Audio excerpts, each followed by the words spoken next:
Howdy, everybody. Hope you're having an amazing day, evening, night, whatever, whenever you are. I don't know. Maybe you're from the future and you're watching this for nostalgia, and the robots have taken over. But here we are. We're doing day 13 of Advent of Code 2019. We're continuing on the int code computer path. I thought I'd just show this image that AI generated for me when I kind of described what was happening. And I think it's pretty fun. Reminds me of an arcade cabinet in my younger years.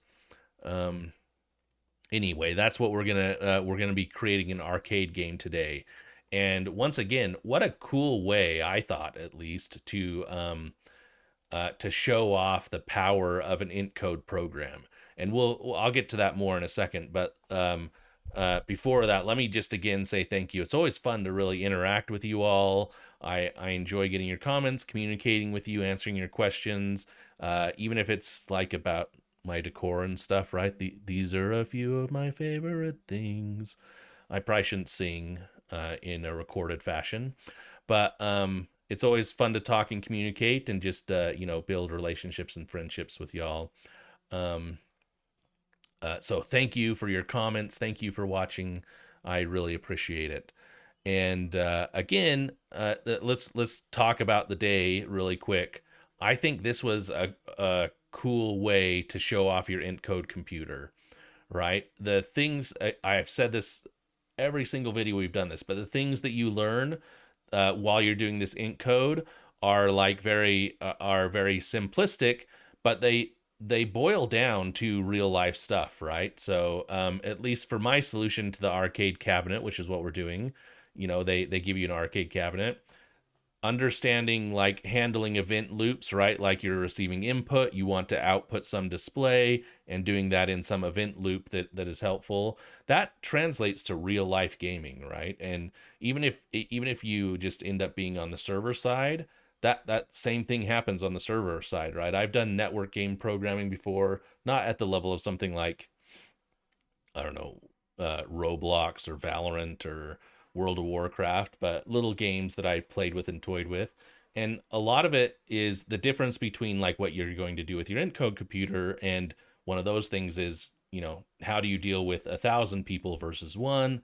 And how do you eke as much performance as you can out of it to get stuff to work appropriately and look good and be stylish. But the reality is those general high level ideas are still there, right? And so I think this is another, if you're interested in game programming, this is a great way to like get yourself started, right? Is maybe you don't know the details about how the game state evolves, but you can create event loops and things like that to get you started. So let's just talk about the day really quick.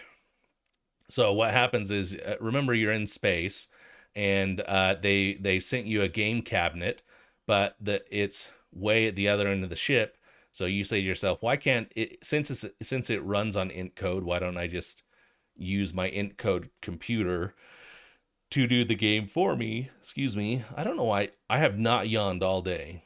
And then here I get on the thing and I think it's because I'm not breathing enough, so, or talking too much. But you decide, hey, I can just run the int code program on my own int code computer. I don't have to go to the arcade cabinet. And then it describes to you how the game works, right? So you're playing Block Breaker, and I don't know if you saw, I didn't do a great job at it. I'll bring it up right here. You can see there in the middle, I'm really struggling to like, hey, how do I get to those corners? And it took some time for me to like figure out how to like, if you want to change the angle, you can't send it back in the same direction type thing, right? But this is essentially what you're creating is a brick breaker game, or a block breaker game, brick breaker, right? I've heard them different ways. Again, I'm actually not great at them. I haven't played them in a while, but that's what you're going to be implementing, right? And so it tells you the output of your int code program is going to give you information about how to draw and what to draw on the screen, right? Notably, it's going to say what changes on the screen, right? So the idea is you start out with a blank canvas, and then it's going to send you in a thruple. Is that what it's called? Um, uh, in three in groups of three, the output is are going to be in groups of three. It's going to send you the X position, then the Y position, and then the tile that it wants you to draw on the screen, right? So you're going to get either a 0 for make it empty, a 1 for a wall, 2 for a block, 3 for a paddle, and 4 for a ball, right? So it's going to give you these things and tell you to draw them, right? And again, it's going to do it in I think it's called a thruple, where you're going to say you're going to get the X position for the first output, the Y position for the second, and then you're going to get the tile that you want to draw for the third, and then it's going to keep doing that over and over again. Um, and that's it. So the idea that's at least it for part one. So this is to kind of set you up and get you started. And then what it says for part two is, well, now that you've got the output of the program working, you just need to figure out the input to the program. And what it says is you can send the program inputs, and it will adjust the game based on the inputs you give it. So if you give it a 0, it means the joystick wasn't moved at all. If you give it a -1, it means the joystick was tilted to the left. And if you give it a 1, it was tilted to the right. So the idea is you're going to have this little joystick that can either be in the neutral position, the left position, or the right position, and that's how you're going to send inputs to your program, right? Just remember, we have an intcode program that can receive input and produces output, and now your input are going to be those like joystick events, and the output is going to be what you want to draw on the screen. And from that, you're going to be able to create this game loop, right? And again, this is pretty cool to think that just with this and this, someone can write an int code program and create an actual game. I mean, it is an actual game, right? There's one other thing to part two where it says, hey, you know how you had these segment displays? If you get a -1, 0 for the X and Y, then the next value is your like quote unquote score for the game. So you'll just have to track that, and I'll show you that in a second. But again, this is not much more different than actual games. At least the games that I've created and set up, right? Is you kind of have this game loop where you're like handling events that are coming in from the user, you're handling events that are coming in from the network, and you're wanting to display that on the screen. And you want to do that with some relative cadence, right? And so um, I kind of want to give you an idea based on this, right? So we're creating a game with our int code computer. And again, I keep saying this, but how cool is that? An int code computer, you can create a game. And this, I mean, I don't know what we're doing for the rest of the days, but you could imagine you could literally create any game. And it would be fun to kind of play around with that a little bit more. Um, I've seen little dungeon crawler like games. Those are potentially possible, those type of things.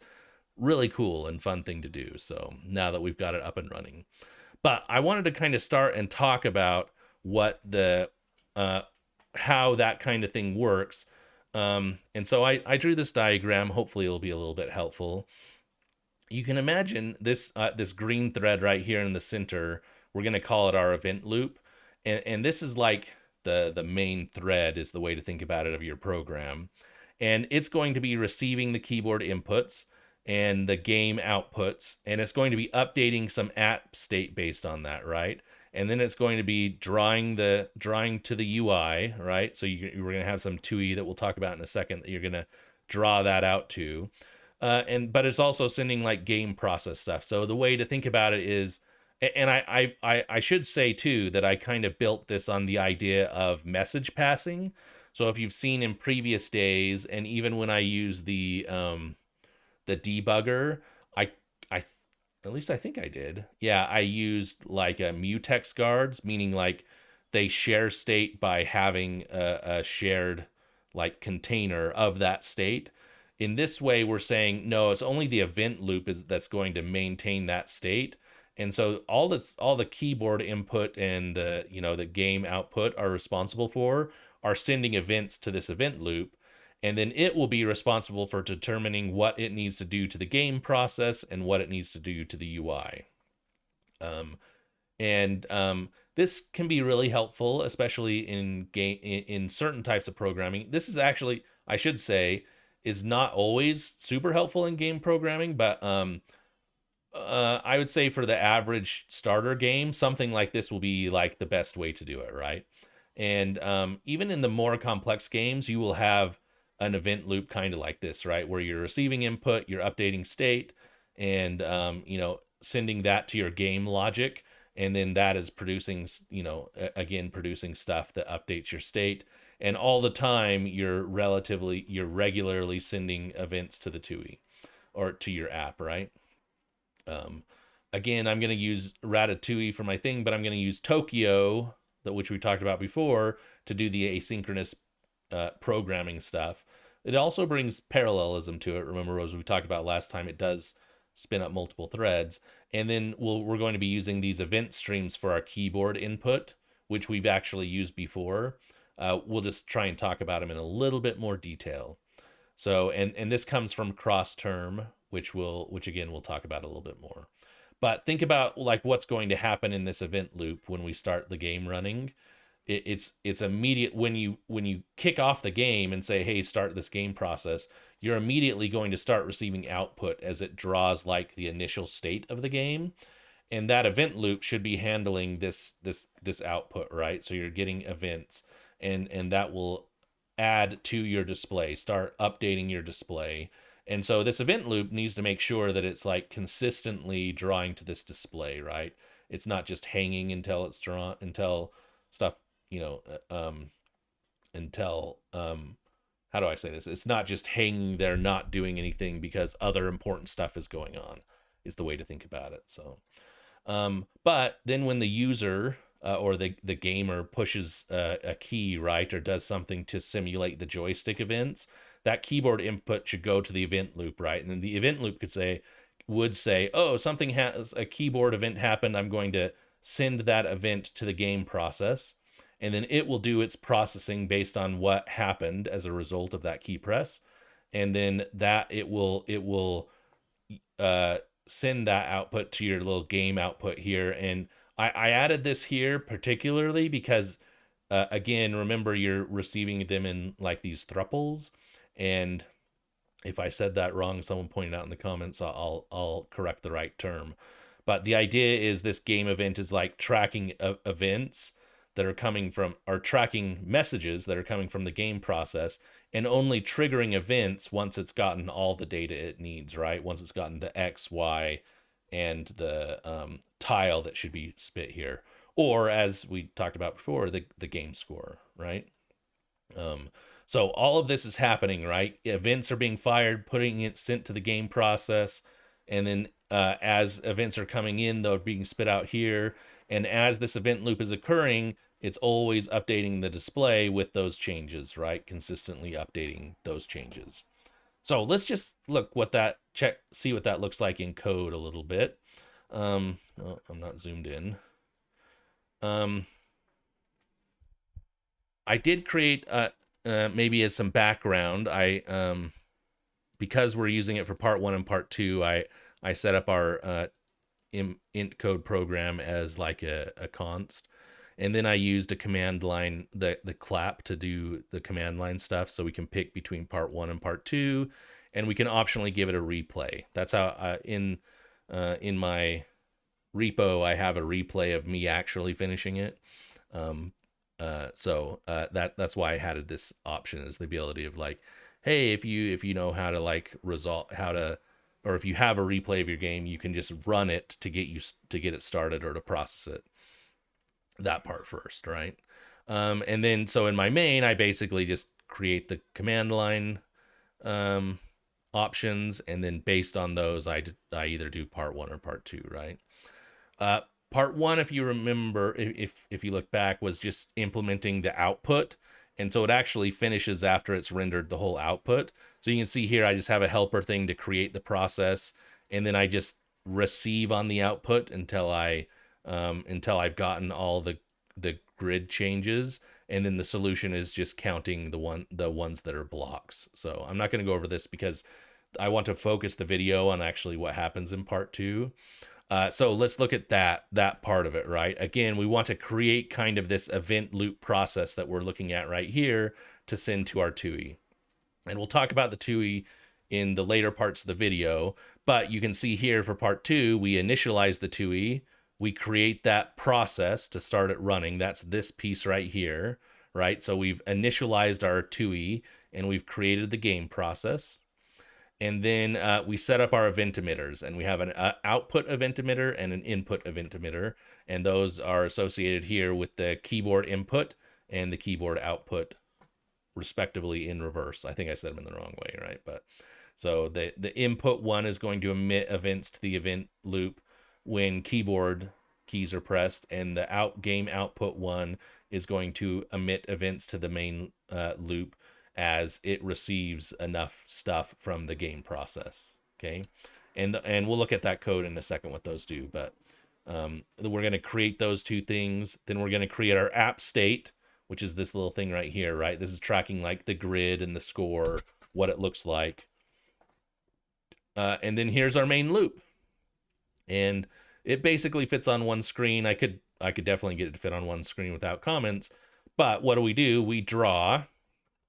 Right? The first thing we want to do is draw to the display, and then we select on the events, right? So if we get an output event, we want to trigger that one and show it. If we get an input event, we want to trigger that and then send it to the game to process it. And then otherwise, if none of these are happening, we can occasionally just redraw. And I think this is for, I don't remember what it is, 60 frames a second or something. I don't remember exactly what it was. I may actually have the number off, because a lot of times my mind doesn't remember things like that, right? So you'll notice, you may ask, what does this biased thing means here? It just is saying, hey, Tokyo, when you do a select and multiple of them are ready, I want you to prioritize the output events over the input events. And this is mostly because, we're doing event-driven programming here. And so we're getting keyboard events and then game output events. And I want to prioritize these game output events because keyboard inputs coming in and going to the game process are obviously still important. We want to process them. And you would not do this way if you were doing like an AAA game. But I think this is okay for this type of game or smaller games like that, right? Because keyboard inputs are actually super important in those type of games, right? And so they may have priority over doing some things, or you'd be handling all this stuff more like in a slightly different way, I should say. But to go back to the point is why do I have it biased is, especially when you're doing replays, you can really clog up this part of the loop right here. And there will be there will be so many of these that it will start blocking the game process, and it won't be spitting enough outputs out, and it'll kind of really bog down this event loop. And so why I'm using that bias thing is it prefers to handle this part, or I should say this part first, so that it can get the display and the TUI updated, and then it handles the keyboard events as they come in. And that's just what biased is. In general, the way you'd use bias is to say this part of the select is more important than the others, and then this is more important than all those below it, and so on and so forth. If we haven't talked about select, or if you don't know what it's about, essentially what we're doing is you can think about these as like the select in Go with its channels, right? We have these channels where we're receiving events, and we want to process those events as they come in this loop. And so we're just saying, hey, Tokyo, find the first one that has an event, and then process it, and then start the loop over again and do that over and over. And they call it like an event loop or whatever, right? So you can see we're just looping forever as we're doing this select. And the syntax looks a little confusing, but the way to think about it is, um, this part is, um, you you creating the future. So this receive creates a future, and this receive creates a future, and this sleep function, they all create futures. And Tokyo is going to await on all of them at the same time. And when the first one that's ready, it will then set that the value of that future, the result of that future to this event, to this EVT right here, and then you can use that in your logic inside here to do your stuff, right? So when we have an output event and we call receive, that future will return uh, an something that should be output to the display, right? And that's stored here. And so we just do a match on it, and we say, hey, if there was some grid update, we update our grid. If there was some score update, we update our score. If it was a none, we break. A none means that the sending side is closed, and so we're done, right? And so we can break out of this loop. The input event is the same. It's a little bit simpler though, right? Because we basically just take the event and we send it to the game, but it's still the result of that future is here in this event right here. For the sleep, we don't actually have to do that because, or we don't have to do anything. The sleep is just going to trigger and say, oh, I'm ready to do something, and re-queue up the loop. And again, this is just to allow, maybe if no outputs are happening and no inputs are happening, the screen wouldn't draw. For our app, that's probably not a big deal, but you can, doing this will show it. And I should say, the way that I handled the problem was, or the way that I did the game loop, like when you run it, I can show you, I'll run it without a replay right now. You can see it's not moving until I actually like either move the thing or say I'm not moving the paddle, right? Total fail. So this redraw is not really helpful. What you could do though is you could say, I don't know, let's change this to 100 milliseconds, and then you could say, oh, if I haven't received an event and this triggers, I'm going to send an input event to do the I'm not moving, right? So you could do input dot send 0 dot await, right? You're basically saying, hey, I don't want to do anything. And then your game is very reactive, right? It's going to start process. Well, 100 milliseconds may be too fast. So this would be more like an actual game, the way like the brick breaker would work is you can say, oh, I'm gonna nope, no, I don't want to do that one. That's if you're wondering what that is, I have an allowance program that updates my kid's allowance.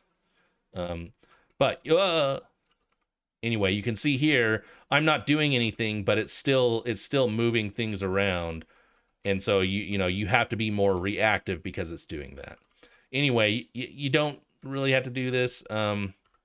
It really just depends on how you want to implement your game. Do you want to only do it when the user presses the keyboard to update the game state, or do you want it to happen in like real time, right? And the user has to be very reactive to what's happening. That's how you would do that here, right? Because maybe the user isn't pressing any events, and so the game state isn't updating. So down here, you want to, every 16 milliseconds or whatever, I'm going to force the game to play, if that makes sense. So you get that. You'll have to do, there's a little bit more work to that if you're doing it that way. I don't know if you noticed, but it gets kind of jumpy. And that's because if you're not doing an event versus when you do events, these ones happen immediately, whereas these ones only happen every, I think I had it set to quarter of a second, right? And so in that case, you want to create a more like cyclical event process, but we won't go into that right now. Anyway, to maybe summarize what's happening here. Again, our main loop of the program is really just draw the app and then select on our output events, our input events, and then or otherwise, if we haven't gotten anything in some duration, we can redraw again, right? And that's really it for part two, right? We clean up kind of down here. We call TUI exit, and we abort our input and output handles. I'll show you later, but up here you can see we're actually returning the join handlers for our Tokyo tasks. I don't know if this is probably not the best way to do all of that stuff. I haven't gotten into it, but I did want to get this out here because I do think it's a good idea to like clean up after yourself, right? Imagine um, not just like this game where it starts and then quits and then you start the app over to run it again, but some long-lived program that is creating tasks and stuff like that.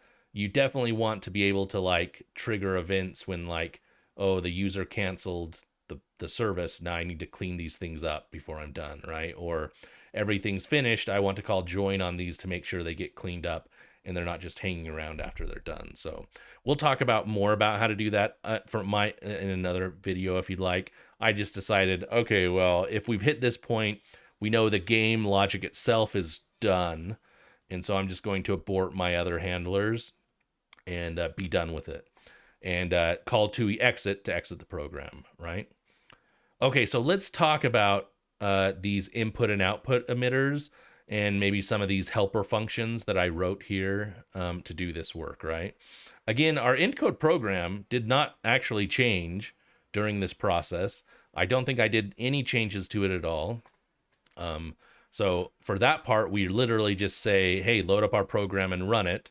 For part two, it tells you to put a 2 in here to simulate inserting a quarter.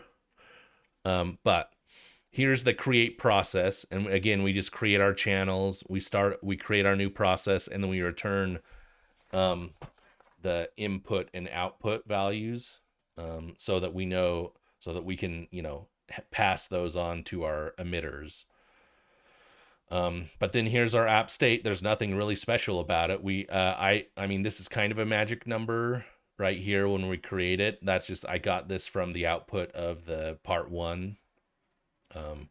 But we basically just start with a score of 0 and an empty grid based on how big it was from part one.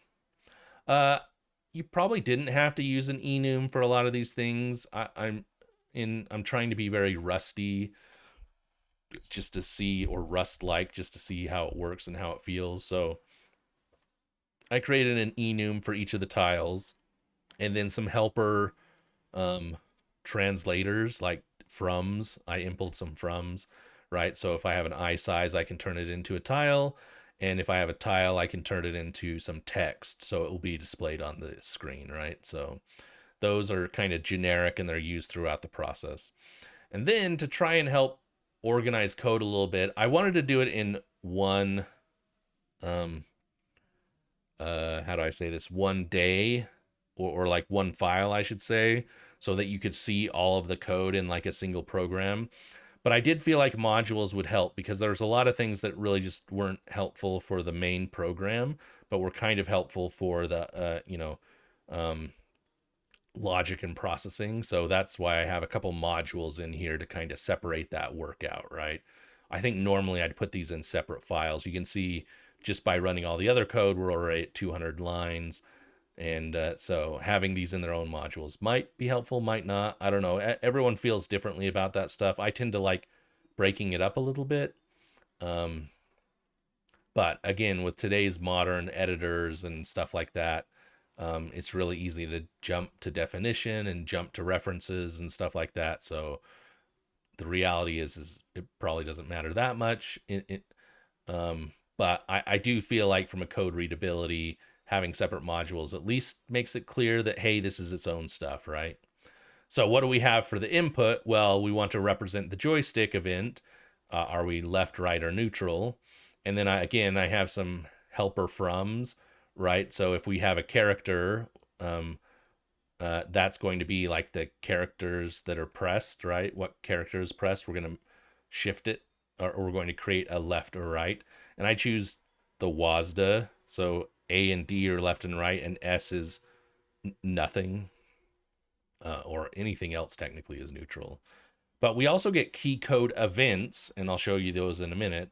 And so I said, hey, why don't we translate a key code to a joystick event as well to simplify the loop? And then uh, the encode program, we're going to have an event, but it wants an I size, so I have a translator for that. Again, all of this is, you probably say, oh, is this even worth it just for these few? This feels like a Rusty style way to do it. But again, everyone has their own opinions, I guess, on what that means as well.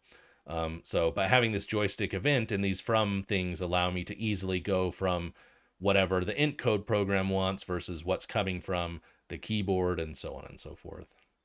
So otherwise, we just have this start function that gets called. And again, it returns a receiver that's going to be emitting the events. So we need to create a channel to do that. And then if they've given us a replay, we'll set that part up, right? It's just a file. So we just read that string. And then here's our handler. And then we return those things. So what does the handler do? Well, we spawn a process, a task, I should say. And then if we have a replay, let's process that first, right? So let's emit all of those events first. Otherwise, let's set up this event stream and read from it. And again, this is, or maybe we didn't talk about it too much, but this is this event stream right here in cross-term. So cross-term is like, the way to think about it is like the underlying implementation of the terminal handling that happens when we're doing the TUI app. And why it's helpful to have like a lower level library like this is obviously you want keyboard events and you want keys and things like that to happen, right? So this is one way to get key events in your Ratatui app or any app, right? That is using the terminal, I guess, would be probably the safest way to say that. And this is the kind of asynchronous way to do it, right? You notice it implements a stream that allows you to use events with Tokyo is what it says right here, right? I guess I can zoom in here so you can see this. But again, cross-term is kind of like a low level. It's like the back end of like, hey, here's how you like draw things on the terminal, and here's how you like get events from the terminal when someone presses a key and stuff like that. It handles like the underlying details of doing that for you, so you don't have to worry about it. So what you do is you just create an event stream, this right here, and then you just call get me the next event, and then you call fuse, and this is a special, maybe I can find it in here. Oh, I need to go to the next, and maybe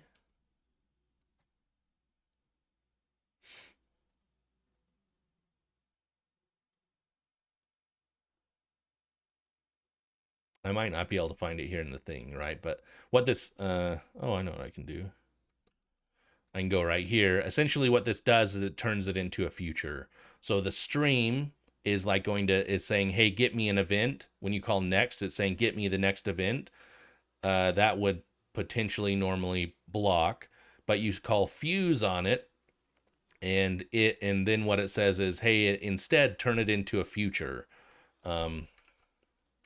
And it has details on there. I may not have explained it very well, but the way to think about it is, now that when you call this fuse, it's now a future, and so you need to await on it in your asynchronous programming. If I didn't explain that right, futures are just ways of like, this is something that will eventually finish processing, and so I need to await it until it finishes processing. I think I explained that last time, didn't I? So, but this is the way that you get your asynchronous value from cross term, right? So this is eventually going to produce some event that occurred in the terminal. And so we just say, if some event occurred and it was not an error and it was a key, this is where this while let is very helpful. You can kind of like chain these all together. Then, yeah, so if it's all of these things are okay, this is what this fuse would produce. It would produce either some or none, right?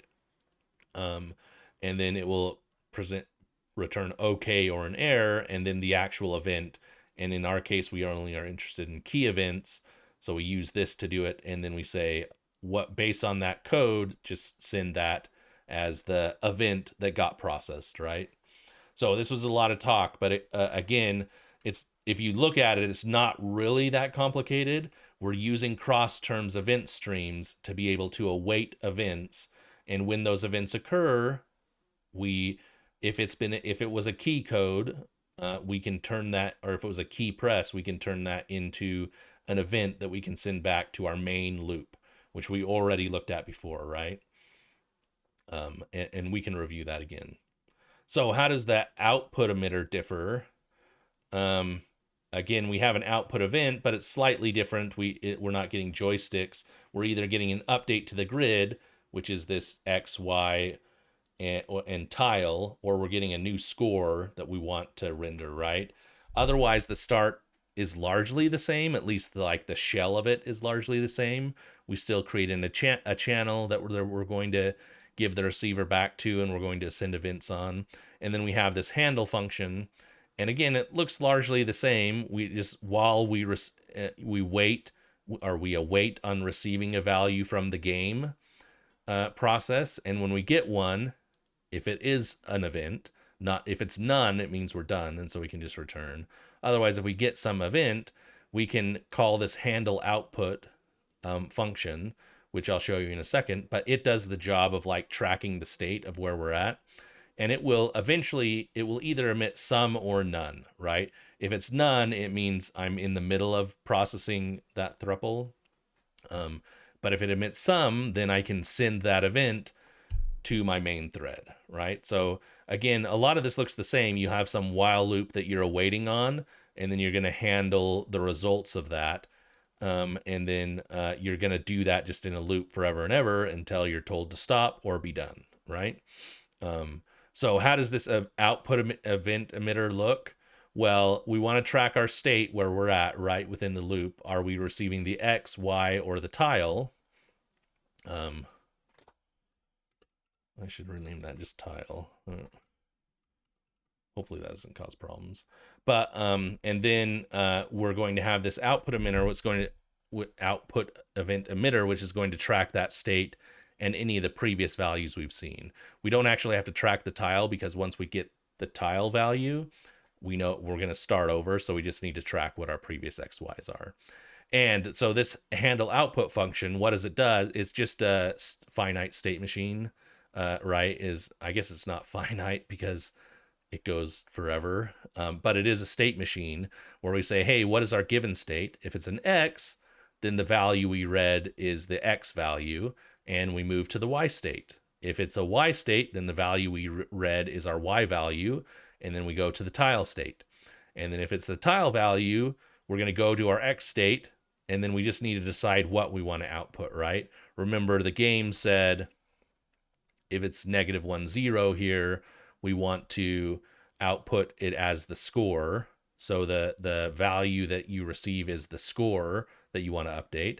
Otherwise, it's a grid update. And so we say, oh, update the grid with this X, Y, and the value. And again, you'll notice I use into here. I use into a lot of places, and that's because I did that from logic. So it did that conversion for me. I can do that conversion in these places without having additional map loops, and I think that makes it kind of more helpful. So again, that's our input and our output emitters.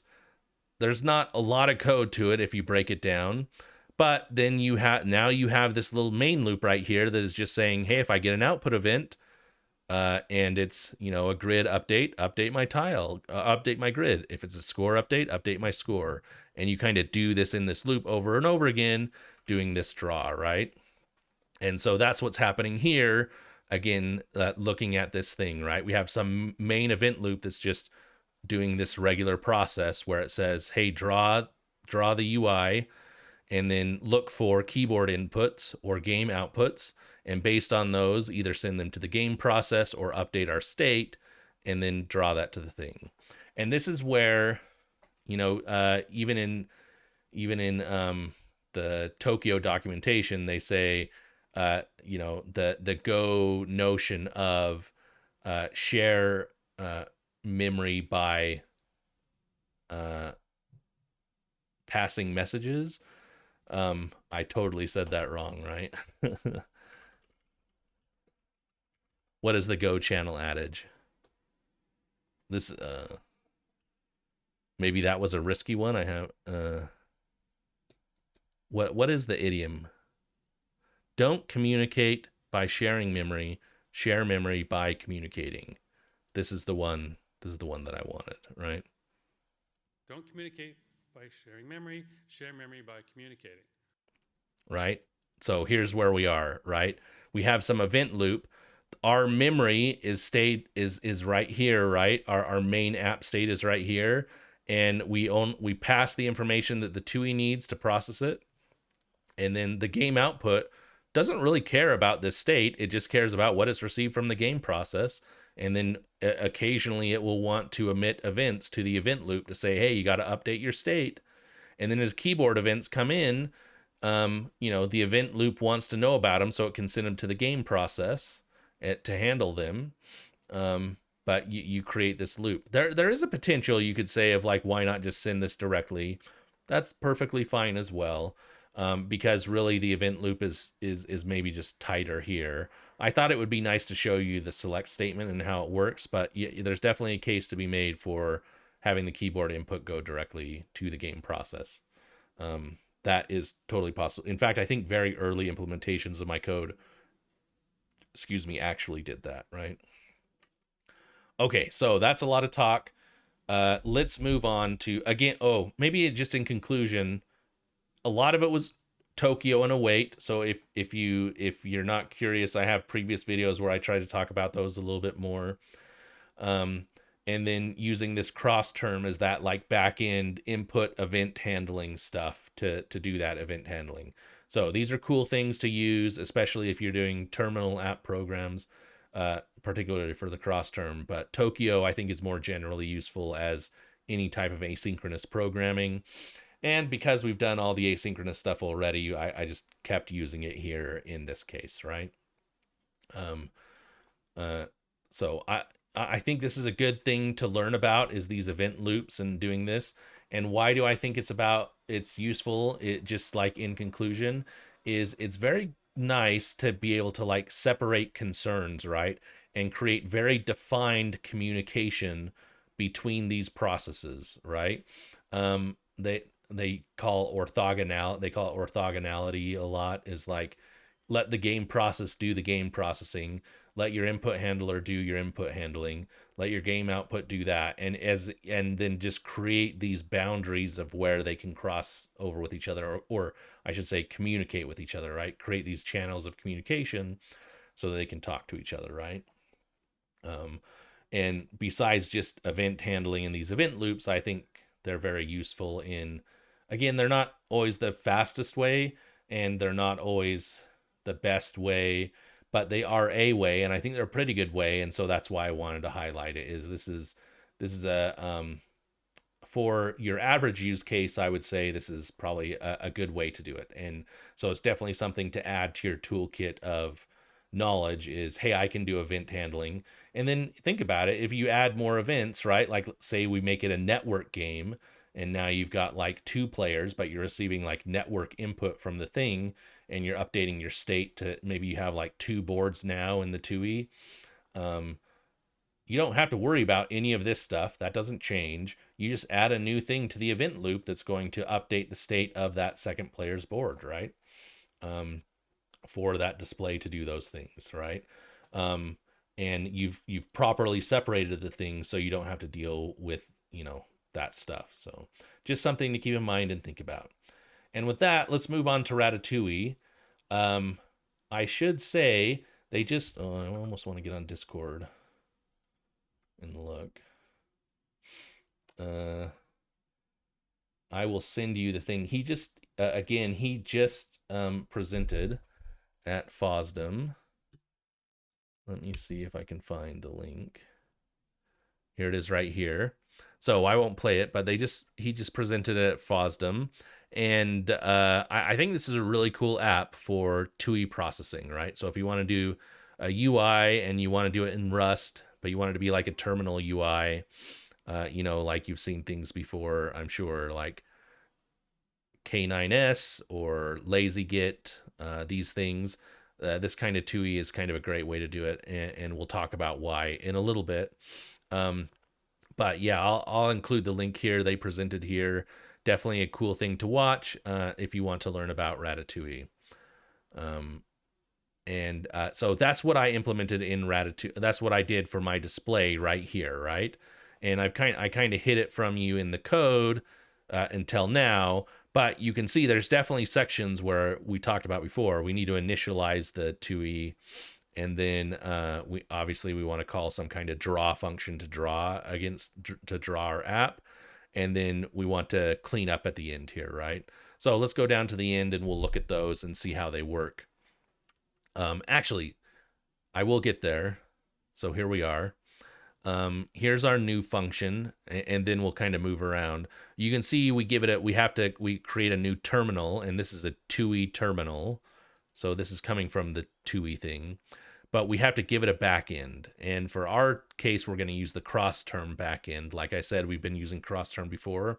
There are a couple other cross terms, but these are the main cross terms that you'd be interested in. Um, uh, and then okay, sorry, I got a message and kind of lost track of thought. Okay, so you had to create a backend, and then you create your terminal based on that backend, right? So the way to think about it is TUI does the job of widget handling and creating like the stuff that you want to draw. So for example, here's what I want to draw on the game in the game, and we'll talk about this more in a second. Ratatouille gives you the ability to say, oh, I want this header section right here, and I want the game right here, and I want the footer right here. And within each of these, there's like little widgets that they call them, of things that you want to do in process.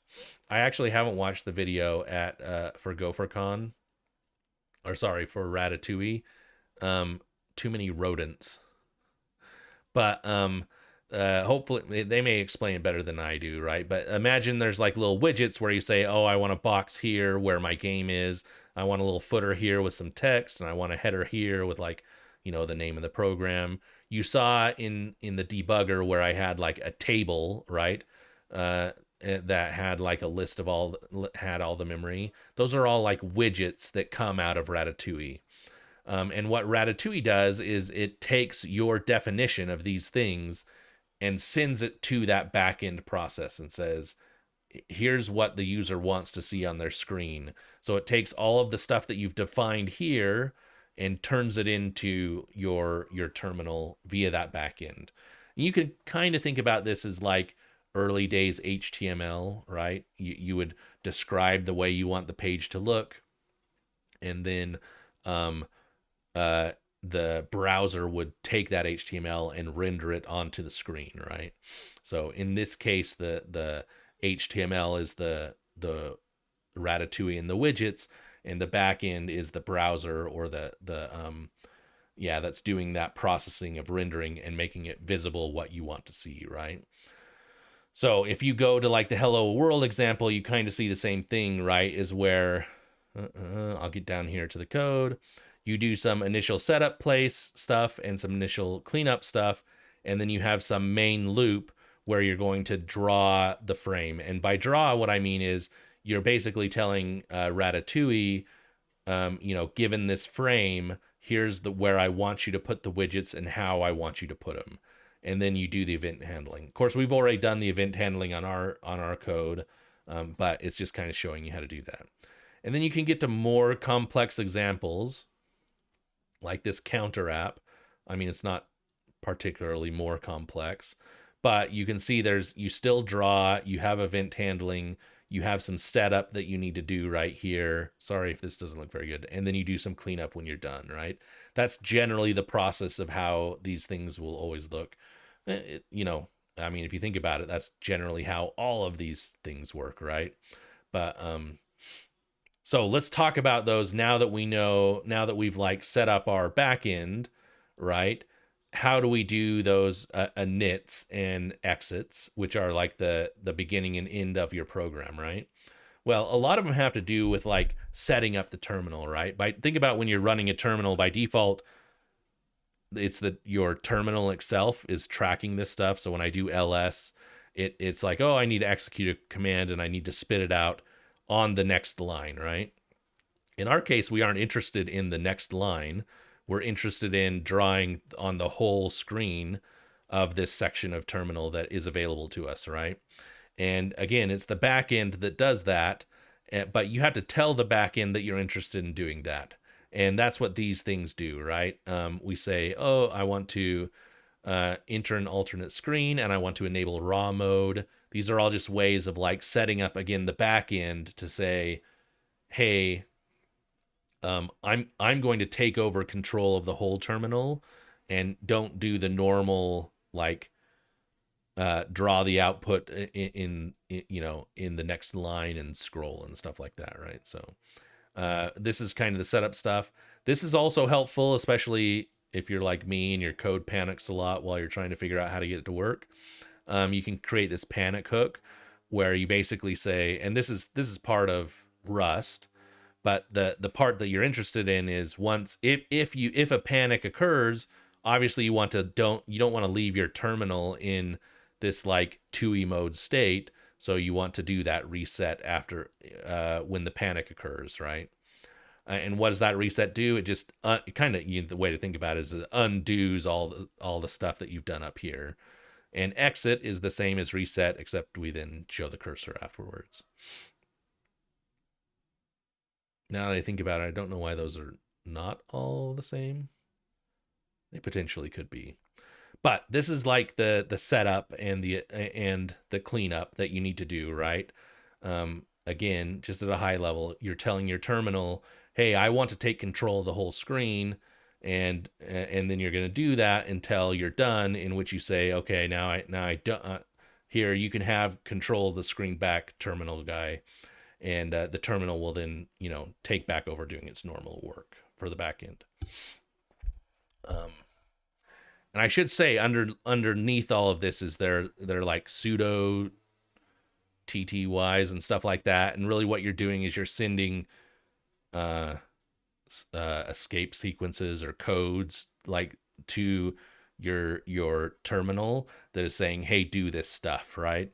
And then your terminal does it for you. And so these functions look very simplistic, but they're really sending events or codes right to your terminal that says, hey, do this or hey, do that. Okay. So the only other interesting thing is the draw. And so let's talk about that a little bit more. The one thing you need to know about drawing is presumably your app is not just a bunch of text that you're just going to spit out on the screen. And so you want some kind of layout, right? And you can think about these as like tables or divs in HTML. You want some kind of layout, right? So in my game, I have some kind of header, and then I have the main game that's in here, and then I have some footer with like the score, I think is some instructions, right? And so what you do is you want to create this layout so you can render these things in these sections. You tell Ratatouille, hey, I want you to create a layout, and I want you break it up however you want, but in my case I said, hey, I want 3 verticals, and so create these 3, and then you put some constraints on it, and so I basically say, hey, this one is only exactly 1, and this one is exactly 1, and then this one can just fill the rest of the space, right? So what does that look in code here is this part right here, right? I call them chunks, I don't know, layout divs or whatever you want to call them. But you basically say, hey, create a new layout for me, Ratatouille. Give it a direction. So in this case, we're going vertical. And then here's the constraints I want to place, right? So here's where I say the top is exactly 1. The bottom is exactly 1. And the middle should be at least 26, right? Remember, our game size was 24. And then we need a box. We put a box around it. So we need 1 above and below it for 26. And so this creates your layout, right? You're given a frame that you're going to draw on, and you say, I want you to split that frame into this layout, into these chunks. And then from there, we can use these chunks for each of the layout pieces. So when we draw the title block, we're going to create a block widget, and we're going to create a paragraph that is within that block, or that set. You can think about blocks as like a div or a span, again, kind of like a span of like, hey, here's a block of stuff that has these values, and in this case it's the style for it. You could potentially do this all in one thing, but the block kind of helps expand to the whole region, I think, is maybe the best way to describe it. And here's our title. Again, it's a paragraph, is just like, a paragraph of text. And I want it to be centered in the thing. And then I want to render this whole thing that I've created, right? I've created this thing. I want to render it in my first chunk, my 0th chunk that came out of this layout, right? So again, what does that look like in our code, or in our little thing here? That's this section. So this is the 0th chunk. And we're saying, oh, we want the background to be purple and the foreground, I put black here, but I think we want it to be white. And it's going to be one, a size of one block, right? And you're going to put it in here, right? So that's what we've done. Then for the status block, we say, well, we want to do the same thing, and it actually looks quite the same, right? It said we're going to do it green instead of purple, and we're going to still create a paragraph, but now we're going to include the score and the keys that you want to press to move your thing, right? But we create a block to fill up the space, and then we put a paragraph in it, and we tell it to align to the left, and then we render it in that second chunk. So what is this doing is we've created these layouts, and then we've told Ratatouille, we've created these layouts, and then we've created these widgets, and we've told Ratatouille, hey, put this widget in this part of the layout, and put this widget in that part of the layout, and you just keep doing that over and over again, right? So here's the last one. There may be a better way to do this, and so I could research more, but I wanted the game to be in the center of the screen, right? Normally, if you create it right here and you rendered the game, it would just show up over here. So what I did was I actually created a layout within a layout, and you can do that just as you can do divs within HTML, and tables within divs within tables and stuff like that. So I just create another layout, and you can see here's where I'm doing it. I want to center it, so I'm going to take the width of my chunk, right? So I have this chunk right here, this whole part right here, and I'm going to take the width of it and subtract out my game part of it, and then divide it in half, so I get these two areas over here, right? So these two are equivalent to half of this box minus my game stuff. Or each of those chunks are, I should say, right? So, but within that chunk, I can create a layout, right? And it looks similar to how I created the previous layout. It's just that what I do is I split it within that chunk and not within the whole frame, right? So I'm saying the way I want you to create a new layout within this specific chunk, and I want the minimum of the left to be, the thing to shift it over. And then I'm going to have my game be exactly 46, and then this will just fill up the rest of it after the fact, right? This is kind of like a fill to the rest, the thing. But now that I have this, I have my different chunks. I'm not really interested in these two, but you'll see as I go down below is I've renamed these chunks, which is probably not a good way to do it. I render it in the middle one when I'm done with it, right? Otherwise, creating the game is not much different after I have my interior layout. I just literally draw the game grid, right? So I create a new block that has a title around it, and it's got a border style, and it's got a normal style. And then I just iterate through my grid that I currently have, and I create little cells, and I put them into rows, and then that creates a table. And these are all these are widgets. You can think about them as like an HTML table with its cells and rows and tables. And I literally just create a table of all of the values, and I render that, into that chunk of the layout, right? So I just want to reiterate this: is layouts, you can stack them, you can go deep into a layout or you can take pieces of a layout and use a layout within it as well, right? So that's just something to keep in mind. You don't have to have one single layout that tries to solve the whole thing. You can say, hey, I have a header, I have a footer, and then I have like my main part of the program. And then within your main part of the program, you can create a layout to do whatever you want, right? Maybe like in our debugger, we had like this sidebar that had stuff, and then the code, the thing over here, right? You can do layouts upon layouts to render it however you want it to look. And then all you need to do is create the widgets that you want to go in each pieces of those layouts and tell Ratatouille that's where it goes.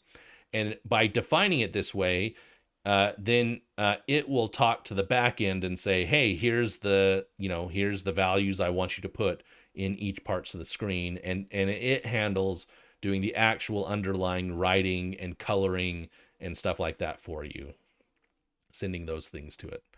Um, so there you go. That's the Ratatouille. That's what it looks like for drawing the UI. Again, this one's fairly simple, but I just want to reiterate it really quick. You want to create a terminal, a Ratatouille terminal with some backend, probably cross term, unless you have some special use case. And then you want to set up your terminal so that it will, so that it can work with like full screen mode is the way to think about it. And then once you're done, clean up. And then just the middle part that's important is how do you draw that, right? And you use layouts to block out sections of your screen that you want to be displayed. And then within each of those sections, you can create widgets to do that, right? And all of my widgets are fairly simple. I'm just using paragraphs and blocks and tables, and those translate pretty well to what's in HTML. There's other things that you could work with, right? Like I think they have charts and stuff that you can show, and things like that. So lots of cool stuff to do in Ratatouille. Mine was just a simple example, maybe to whet your appetite. But given all of that, again, if you go back up here to part 2 and we look at what happens once you've again thought about this and kind of like we've gone into the details, but at a high level, what are we doing? We're setting up our TUI, we're creating our game process, we're creating our output and input emitters, event emitters, we're making our state, and then we're just looping. We're going to draw, look for events and process them, and then we're going to do that until the game's over, and when the game's over, we clean up. Okay? And with all of that, you get something like this, right? Now you have this little game that you can play and fail at. Well, you may not fail at it. I'm so bad at it. I'm going to play the replay so I can prove to you that I actually did it. It took me some time, but I did do it. I promise you I did it.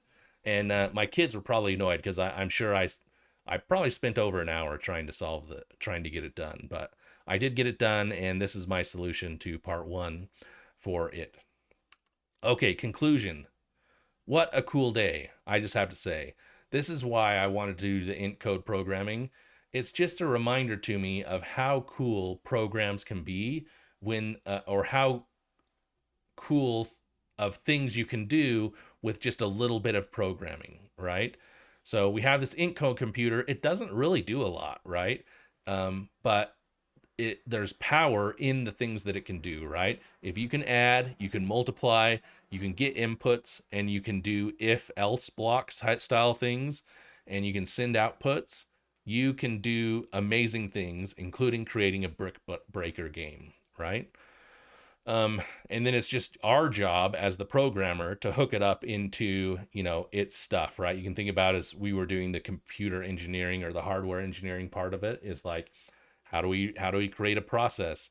How do we handle input and output? And those things are really cool, and they'll be useful to you, I think, if you ever are interested in game programming, or if you're interested in all kinds of stuff, right? Is a lot of the stuff that I do at work is event style processing, right?